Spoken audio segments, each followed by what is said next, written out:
Hey, Alaska, I just wanted to give you an update here from the United States Senate in Washington, D.C. Going to be coming home in a couple days for our work period throughout August. So I'm going to be traveling throughout the state and looking forward to seeing so many of you back home. Want to hear what the issues are.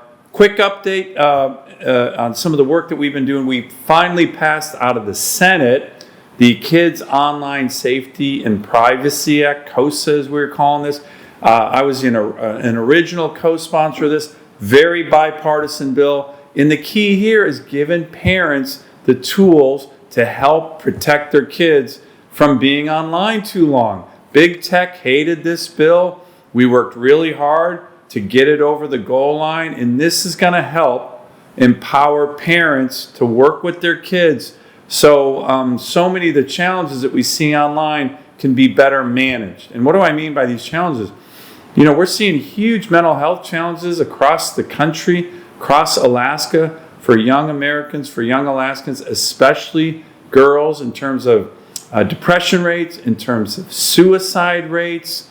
And there's no doubt in my mind, and I've heard from hundreds of parents, there's no doubt in their minds either, that the online content and people being online and addicted to online content with algorithms is having a huge negative impact. So this is a start. It's not going to cure everything, but we think it's an important start. And one thing that has come up, people say, well, this is infringing on free speech if you're telling big tech what they can and can't say to kids when they're online. You know, there are elements of free speech in almost everything we do, but certainly with regard to the First Amendment, it's not a First Amendment right to enable to use an algorithm to encourage kids to go to a sex predator site.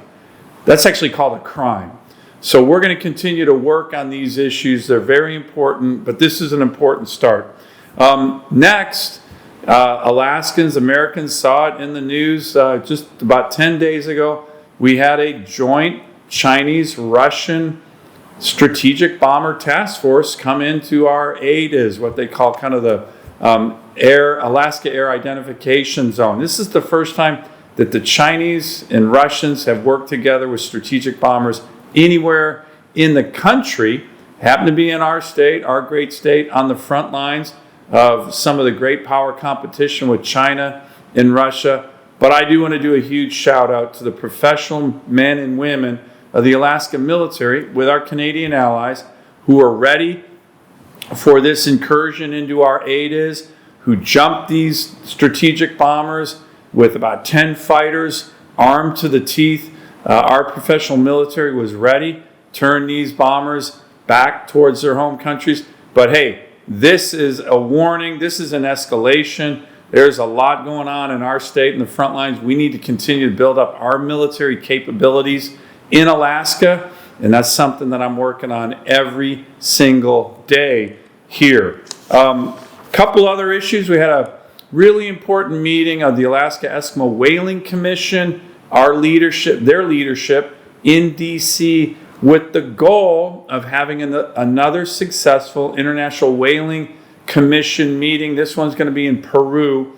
The goal here is to make sure all the countries of the world, and this is something I'm very passionate about, understand our great Alaska Native communities' right and heritage and tradition to hunt whales, bowhead whales. They have been doing this responsibly for thousands and thousands of years. So we brought together all the federal agencies, our whaling captains, the Alaska Eskimo Whaling Commission, and very importantly, in a reception here in the Capitol, about 25 embassies who are going to be at this same IWC meeting in Peru to educate them on the importance of this issue. We want to make sure the quota that Alaska Natives have for subsistence whaling hunting continues.